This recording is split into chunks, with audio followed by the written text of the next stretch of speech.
Hi there, welcome to the basic stick and knife fighting series on Kali.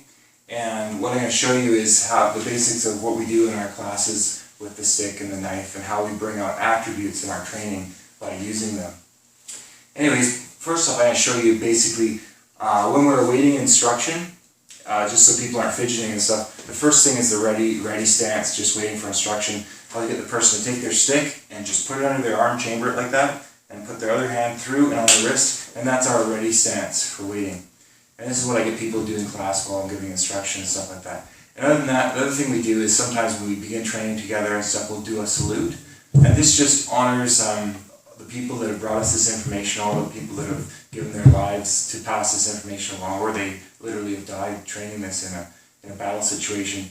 And our salutes basically, we turn our knuckles towards us, and we turn the stick out as we lift our hand out like this and bring it back again. So it's just like this. And sometimes if we have the knife, sometimes I'll just do it like this and out again. And sometimes if we have empty hands, sometimes I'll just do this. But it's just honoring the people that brought us this information. It's also honoring your training partner. It's showing respect to them and saying, you know, you're one of the most important people here because without you, we couldn't train. It's definitely teamwork, a teamwork thing. So the first thing I want to show you is how to hold the stick. Okay, this is the basic Kali stick, and it's made out of rattan, and this is a training stick, so it's fairly light and it's been sanded down a bit, so doesn't have as thick of a shell as some of the ones the natural rattan has. And basically the first thing we're going to do is we're going to hold the stick approximately a hand width from the bottom, just like that. And in the beginning, especially when we're doing a lot of carving out the angles and stuff, I want people to hold it like a square.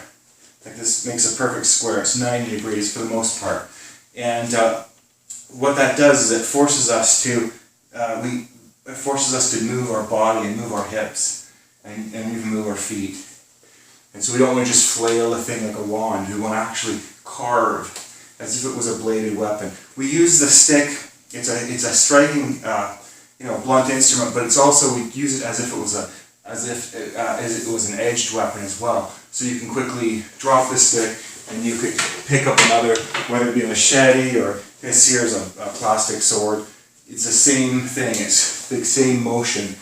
So, here is another training sword. This is a Chris, kind of a serrated blade here, and the same thing when you're dragging the blade, carving out those angles. At the end of the motion, I'll relax my wrist and I'll turn it around, but I want to really exaggerate these motions. This is what really brings out the body mechanics that later translates into all our empty hand stuff. Whether it be later we have with our boxing or whatever, we have the same mechanics. The same mechanics come out. Boom, our hips move. Boom, the same motion. Okay, and the stick really brings that out. So that's one of the reasons why we use the stick, is because it brings out those body mechanics, but also because the stick can go so fast.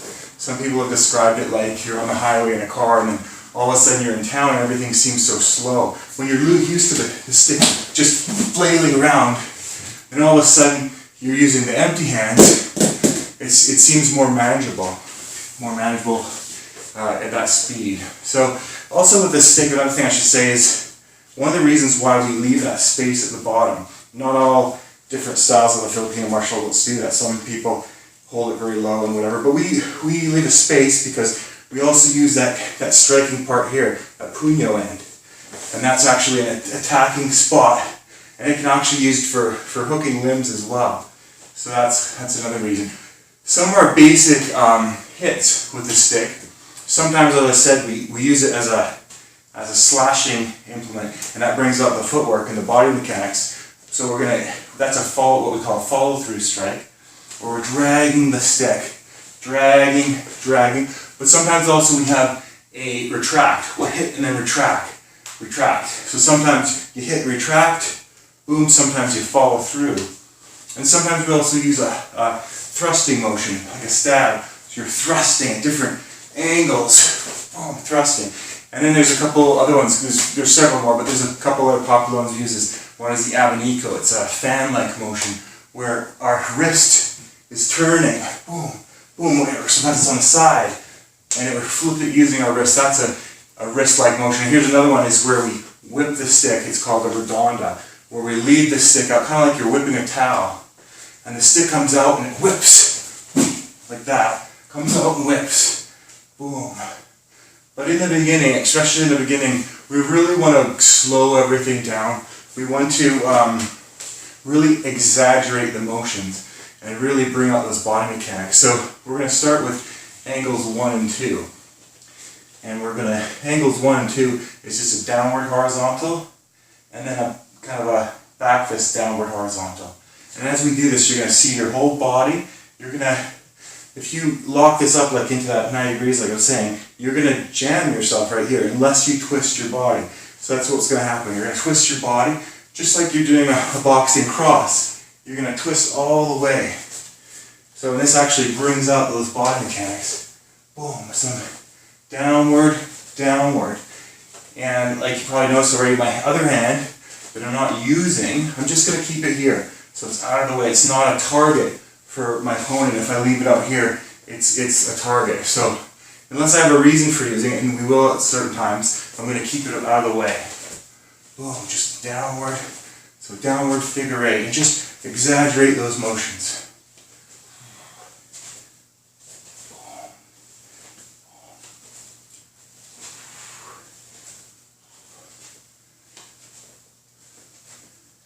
And then we're going to do an upward figure 8, which is what we call, in our numbering system, we call 9 and 10.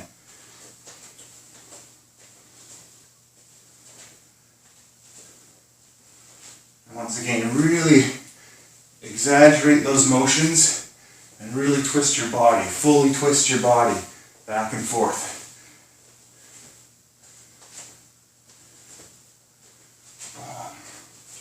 And one of the things we do to help bring this body mechanics out too is if you're standing really close to your training partner and you're doing this figure 8 motion on them, when you're really close, you can't bring your stick up. You have to really carve. So sometimes I'll get people standing against a wall or stand really close to their training partner and do these lines of attack. So yeah. So anyways, play with it.